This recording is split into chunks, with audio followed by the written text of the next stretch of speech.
Hey, you're listening to Rising into Mindful Motherhood. I'm your host, Dr. Katie Wood. I'm a barefoot mama bear, pharmacist, integrative fertility health coach, and lover of all things nature and animals. I'm on a mission to have intentional conversations about the good, the bad, and the ugly when it comes to fertility, pregnancy, postpartum, and beyond. My mindful guest and I will be talking about struggles, wins, natural wellness, and how we grow and transform as we enter motherhood. My background in healthcare has shown me how broken our medical system is. My own struggles to become pregnant has shown the lack of support for mamas to be, the lack of guidance for women to have a nourishing and vibrant pregnancy, the isolation, mom guilt, and all the things we hold after bringing baby earthside. I want this platform to be a place where women can feel connected, safe, and supported to share and hear their stories. A place to use our voice to discuss and advocate about what we need and deserve as mothers. So let's dive in, shall we? Hello, and welcome everyone. Thank you so much for tuning in to another episode of Rising into Mindful Motherhood. This episode, I'm going to talk to the best of my recollection about the early postpartum days, which, well, it's April 25th right now, and Olivia was born May 16th. So this happened nearly 4 years ago. Time flies. So yeah, gonna definitely talk to the best of my recollection because, those days can be a little foggy, very much sleep deprived, but just to continue along with my story. And if you're new to the podcast, you could go back and look at some older episodes. I have a separate episode about my fertility journey, a separate episode about my pregnancy journey, and then another episode about my home birth. So if you want to capture the full story here, doesn't really matter what order you listen them in, but it probably would be helpful to listen to them in order. But either way, excited to dive in. And speaking of postpartum, it's 8:30 at night right now on a Tuesday night. I'll be launching this podcast tomorrow morning. I'm definitely not getting it done as early as I would have wanted to, and I just put Olivia down for bed. But I think that's part of the beauty of motherhood is you just kind of figure it out as you go. And that's literally what it's been. So as I shared in another podcast, we had a home birth. So I never had to leave a hospital or a birthing center. I was just immediately at home in bed, which was really, really just so amazing. I had a 20-hour labor. I pushed for 2.5 hours. I had lost a lot of blood. The day I went into labor, I had gotten sick twice. I'm trying to think. I feel like there was something else. Definitely just I don't think I got that much sleep throughout the night before I had her. So definitely a lot of things that just had me feeling really tired, fatigued, out of sorts. But that's kind of the lovely thing about postpartum is if you do it in the best way that you can, it can be a really restorative time. So going into birth and postpartum, we did a lot of planning.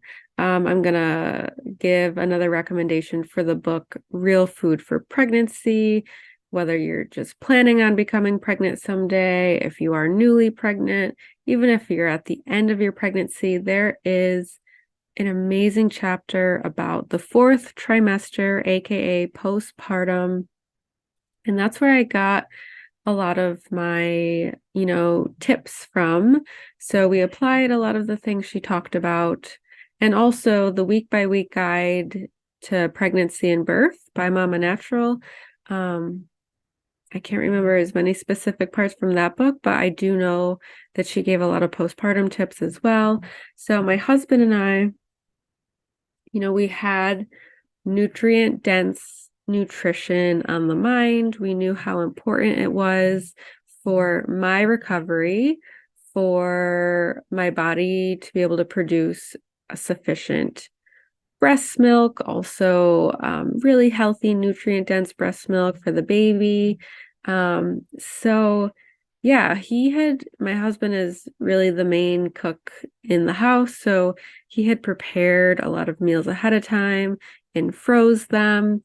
If you don't have that luxury, or if neither you or your partner like to cook, maybe if you have like a mother or your mother-in-law, or even an aunt, a grandma, somebody who likes to cook in the family, and maybe give them some recipe ideas, but think like comfort food, but very intentional and with high quality ingredients, nutrient dense. So I remember eating a lot of soups, stews, because like the slow cooked meat is going to bring out a lot of the fat, some glycine, depending on the meat, collagen. Um, and then also you have your root veggies in like a soup or a stew, which can be really supportive.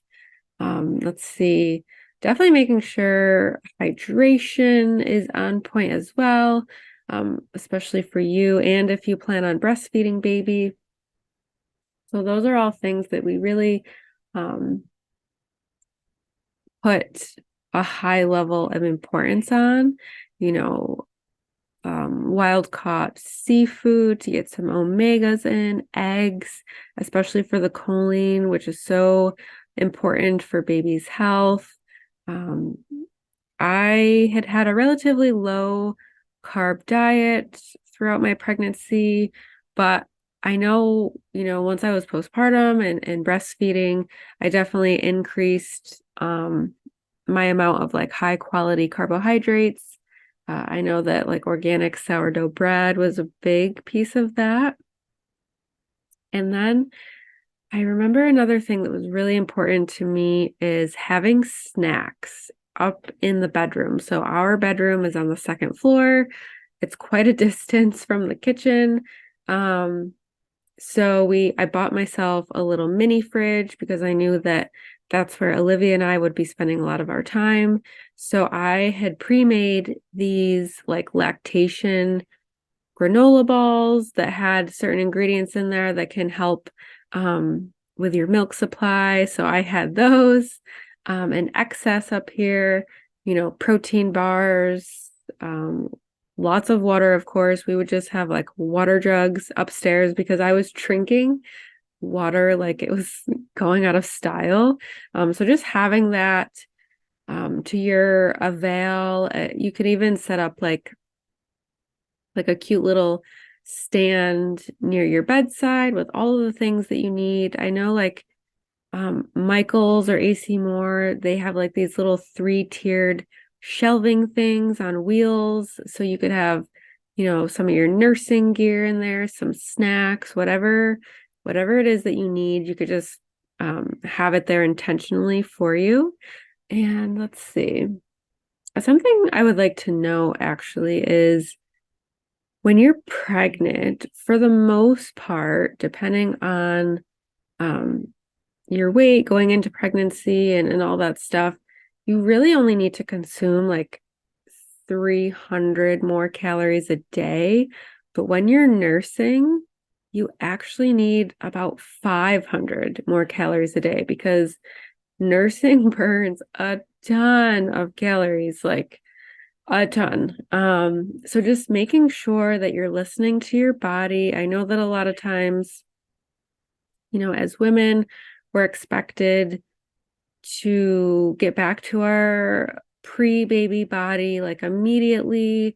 And sometimes that can send us into very restrictive food modes and like that mindset of, oh, I can't have too much because I need to lose the baby weight. But at the same time, pregnancy and birth takes a toll on the body. especially if you lost a lot of blood like myself. Like, you really want to focus on building your iron stores back up. And if nursing is something that you want to do, to really be able to establish a healthy supply, you have to nourish yourself. It's like a non-negotiable. So really just tuning in and listening to your body. It might be a little new to you, being so like ravenous and hungry, and you might be craving foods that maybe you wouldn't normally crave. Like, I think I just loved like fatty, like healthy fatty foods. So even just like steak, pork, like if I'm having the sourdough toast, load on the grass-fed butter, like give it to me. And it just tasted so satisfying and so amazing. So yeah, let's see what else. There's so many things to talk about. I feel like there's so many aspects that happen postpartum that I could go into, but I just know that nutrition was so big. And something that just came to my mind as well is a lot of times women are recommended by their doctor to start birth control relatively quickly after giving birth. And this is, of course, a personal decision. For myself, I opted not to because I was exclusively breastfeeding, which is not a 100% accurate way to prevent pregnancy. But that is something that I decided to do because birth control can deplete your body of vital nutrients. And I just didn't want that for myself. I wanted to focus on rebuilding the nutrient stores in my body. And also just, maybe taking the time to reconnect to your cycle. So for me personally, I was exclusively breastfeeding. Of course, by the time she turned 1, she was eating a good amount of solids, but I was still breastfeed. Like, her and I have kind of really finished the breastfeeding journey about 3.5 years in. She would kind of ask for it here and there, but I'd say we're pretty much done now. But anyways, I didn't get my cycle back until 2 years, nearly 2 years postpartum. So that was pretty huge, and that can be different for everyone. Some people get it 6 weeks after, a couple months after. So in terms of like tracking your cycle and for ovulation, that is why it is a very personal decision whether you start birth control or not. Yeah, just something to think about, that birth control does have potential side effects. And I had decided, after struggling to get pregnant, after being on birth control for so long, that I would never go back on it. So again, very much a personal decision. And let's see, another thing I wanted to mention is, asking for help on your postpartum journey. So whether that looks like asking your mother or your mother-in-law, especially if your partner has really limited time off.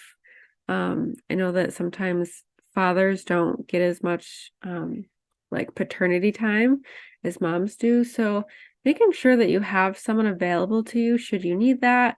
You could also hire like a postpartum doula, and some other ways that you maybe could use some support is a pelvic floor physical therapist. I had worked with one towards the end of my pregnancy, and as soon as I felt good and able, so probably at least 6 weeks postpartum, I honestly can't remember, I went to see her again to really help strengthen my pelvic floor. So just being aware and open to that option and that it's available to you. A chiropractor is also someone that I saw once a month. I think I went to see her maybe 3 weeks after my birth. I was seeing her towards the end of my pregnancy as well, just to really get adjusted, stay aligned, to ideally keep baby in the best position. And it's also great to see them postpartum too, because a lot of organs move to accommodate baby, and you just go through the whole labor and birth process on top of that. So to get realigned is definitely something I would recommend. And this is something that I learned from my doula and from my midwife, is babies. Babies need adjustments as well. So think about everything that they have to go through coming down through the birth canal. So even Olivia, we have pretty much seen our chiropractor once a month since Olivia was born. And she sees them as well. And she needs, even as she's gotten older, she needs adjustments. And the chiropractor is very gentle with how she does that for her. So just knowing that those resources are available to you is really important. Another thing I did and I would recommend is having postpartum labs taken. So definitely your thyroid. Our thyroid can change while we're pregnant. You want to make sure that it goes back to a healthy state. Vitamin D levels, potentially iron is a big one. Maybe your blood sugar, especially if you were experiencing gestational diabetes, maybe having like a fasting glucose, fasting insulin, to see how your postpartum body is kind of bouncing back. And I wouldn't necessarily say do these labs right away, like give your body some time. I can't really remember when I had the labs taken. It was probably anywhere between 1 to 2 months, maybe. I really can't remember, but give your body at least a month, I would say, to kind of get back on track. And there's a lot of things that might seem scary to deal with postpartum if a family member or a friend has shared with you, but there is some bleeding after you give birth. It could last upwards of like 6 weeks. Obviously, if you had a natural childbirth, there needs to be some healing that goes on down there. So you have like the little peri bottle that you can use that can be really like relieving to that area. You could make like the little padsicles. So it's basically like taking a big like pad, like a period pad really, and you can soak them. Like I would use like an herbal mixture specifically for like the vaginal peri area after giving birth, and you can soak the pads in that water and then you put them in the freezer, and that can feel really nice on the area down there, very soothing. It can help the kind of like the skin and the area heal. So those are things that I did, closer to the time of after birth. You have to lose, I think it's called like the lochia or something like that. That's the bleeding that occurs afterwards. So definitely having some like period undies on hand, some pads. I'm trying to think, there were these like, I can't think of what they're called, but I know that the hospitals will give them to you, and I got them off of Amazon. They're like boxer short looking things, but they're specifically to be worn postpartum. Oh my gosh, I can't think of what they're called, but those are really good to have on hand as well. And then I'm actually going to be doing a whole another segment on breastfeeding, but I can dive into that a little bit on this one too. Breastfeeding can be challenging. I'm not going to lie, I'm not going to sugarcoat it. It's a complete learning curve for both you and baby. Your nipples are not used to it, so they're going to be sore. So making sure that you have, like a nipple cream, maybe some nipple shields if necessary, have a pump on hand. I highly recommend getting acquainted with the pump, your breast pump, before you give birth. I don't think I did, and I just remember feeling really overwhelmed and intimidated by using the pump. Having like a haka, which is kind of like this little silicone suction cup thingy. So while the baby is nursing on one side, the haka can catch the letdown on the other side. And don't worry, I'll go over all of these terms on the breastfeeding episode that I'll do next month.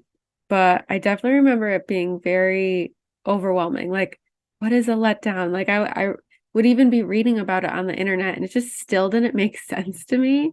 But once you get, thrown into it, it just all kind of clicks eventually. Also making sure that you're ideally getting some sleep. Hopefully someone is there to help you. I remember, I think my mom was here one day, and I was just like, I felt terrible, like leaving Olivia, but I was like, I have to go take a nap. Like, I almost feel like delirious at this point because you're just so sleep deprived and it's so new to you. And you just have this little baby who depends on you for everything. Like, I think at least for the first child, and for me, just speaking from personal experience, it's like a shock to the system, just needing to be like there to be the one to do every little thing. I definitely think if I do have a second child, I'll be able to soak up those moments a little bit more, because I think, in my mind, and this is just being vulnerable and real and raw, there were some days where it's like, oh my gosh, like how long is this going to last? Especially when my husband did go back to work, he would work till 9, and like the daytime would be fine. It would be great. The sun would be out most days. But then it's like that 8 o'clock hour, like when it starts getting darker outside, and maybe like, my body is by it being darker outside, my body's starting to want to prepare itself for bed, but you still have this little baby that needs you to feed it and change it and whatever, for every 20-40 minutes, whatever it is, it can be a lot. And it really was a lot. There were definitely some challenging and long newborn days, but I think something that really helped me get through that, and I feel like once you're like knee deep in it and you realize that like it's all just seasons. So like the newborn phase is just a season. It doesn't last forever. Eventually, they're going to be picking up their head, and eventually they're going to be crawling and then walking, and it's all a season, and none of it lasts forever. So thinking of it that way really helped me see the light at the end of the tunnel for some of those more trying times, because there definitely were some. It's not a linear path, that just like pregnancy and birth, well, fertility, pregnancy and birth, you may have expectations in your mind, but then life, throws a curveball at you, and things just don't end up quite the way you imagine. So it's just kind of finding the beauty in the small moments and really giving it the best that you possibly can, and also allowing yourself grace and compassion as you learn like about yourself. Like, once a baby is born, so as a mother, like your life is forever changed, and you really kind of have to almost deal with like, this is kind of I feel like maybe an over the top word, but like the death of like your past self, like you're the same person deep down, but you're also like a new version of yourself, but for so many amazing ways at the same time. So really just as you get your footing and you get comfortable in the swing of it, your child doesn't need perfection. They just need your best, and they need your love, and they need to, especially as they get older, know how much you love and care about them. And yeah, I think if I could leave you guys with anything from this episode is just to really take it day by day, take the small wins with the big wins, give yourself grace, compassion. Don't be afraid to ask for support, whether it be from a family member, a friend, have someone do your laundry, take your dogs out, bring over some food, do your yard work. Like I had Olivia in May, so I remember feeling, a little anxious because I'm used to being able to go outside and do my yard work, but that didn't really happen as much, if at all. I can't really remember because I had a newborn. I actually do think I did. Once she was a little older, maybe like a month or so, I do remember planting some tiger lilies. And you know what?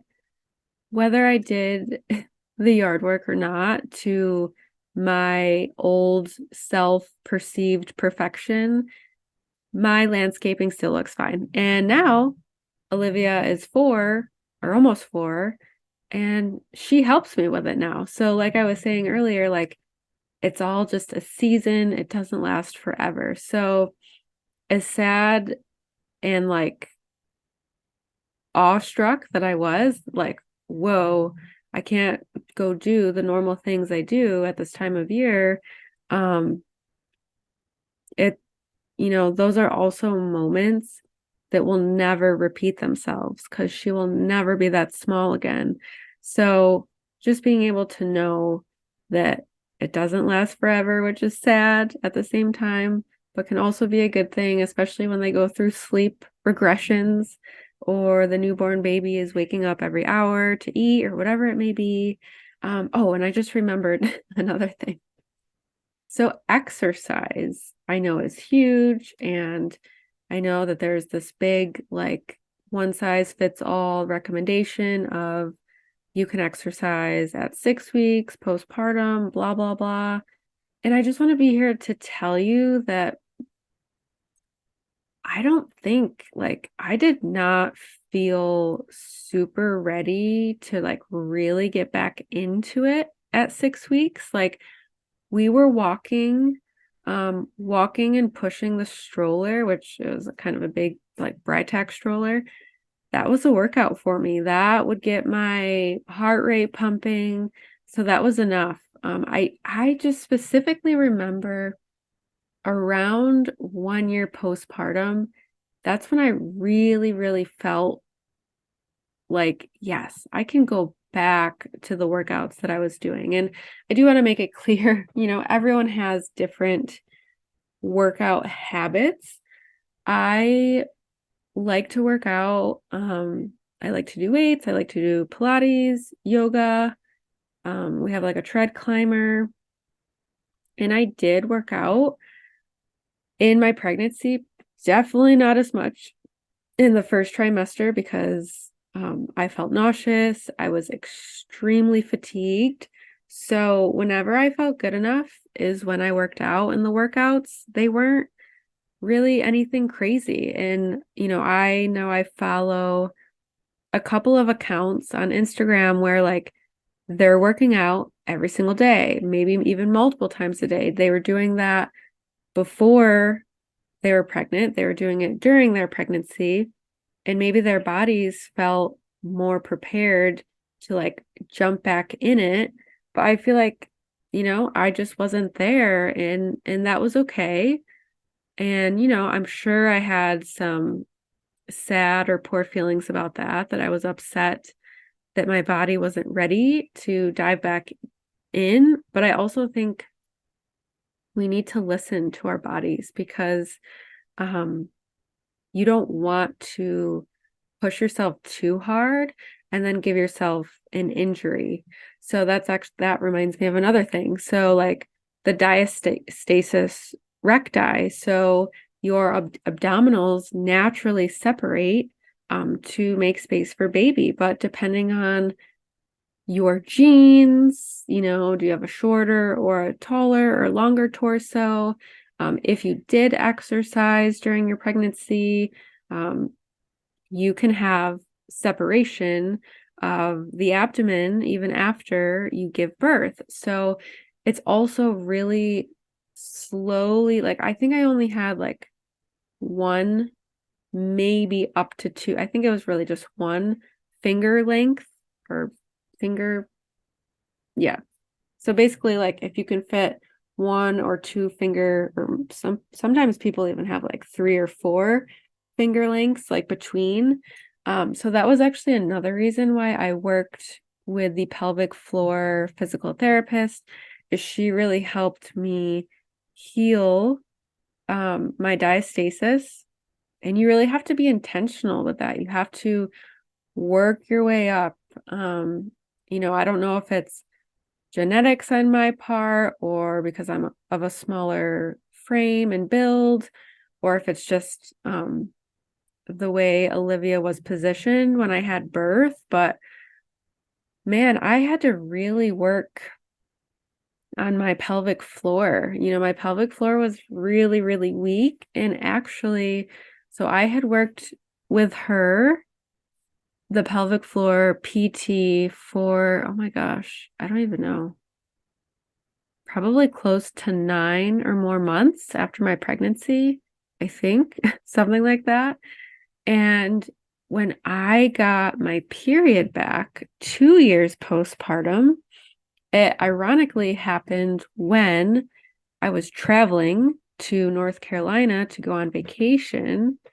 And she seems to think that it was sitting in the car for so long. And I don't know, getting my period back, there's obviously a lot of hormonal shifts, but I started experiencing pain again in my pelvic floor when I was walking, just going for a walk. And I listened to my body, and I had to go back to the pelvic PT, and we worked together again for a few more months. And so just kind of listening to your body and not pushing yourself too hard. And that was really frustrating for me because I had done a lot of work prior to that, and I thought that I was good. And then it was like all of a sudden I wasn't good. So, just keeping that in mind, that maybe my body is just a little bit more susceptible to that. And when I work out now, even 4 years postpartum, I'm just very conscious of that. And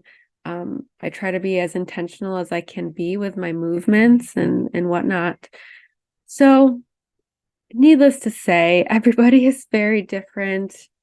And you might not be ready to work out at 6 weeks, or maybe you totally are. Maybe you're just like here for it and you're ready to go.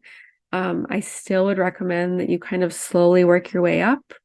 And another thing too, in Real Food for Pregnancy, and I love this part, she talks about how other cultures, like how they support women in the postpartum space. And some of them were amazing. Like the birthing mom would literally be in this special room or hut or whatever it is for 30 days while like either the community or the tribe comes together to cook all of her meals, clean her house, do the laundry, whatever it may be. And all she had to focus on was healing, resting, and taking care of baby, feeding baby. So actually, taking recommendations from that and from the birth course that we had done, my husband was pretty adamant about me not going down the stairs until a week after my birth. So I pretty much stayed upstairs, and we have a bathroom attached to our room. The baby was in the room with us. So I pretty much lived in our room for a week. And I think that it did feel good. It felt very restorative. It was kind of like a whole new world going down the stairs a week later and all of that stuff. So, it's everyone has their own preferences, but just being aware of the options that are available to you and the support that's there to help you. But I hope that you found this helpful. I'm sure I'm going to remember 1,000 other things that I wanted to bring up, which is okay because, this was 4 years ago, and I just kind of wanted to be real and share whatever was on my heart with you guys tonight. And I hope that you're enjoying the podcast and that you tune in next time. And if you found this helpful, share with your friends, share on social media, like, follow, leave a review. It's so much appreciated. I appreciate you, and I will see you on the next episode. Thank you so much for tuning in to the Rising into Mindful Motherhood podcast. If this episode resonated with you or gave you an aha moment, stop what you're doing right now and write a review. This simple act of kindness helps me get this podcast out to connect with as many women as I possibly can. I also have a special offer.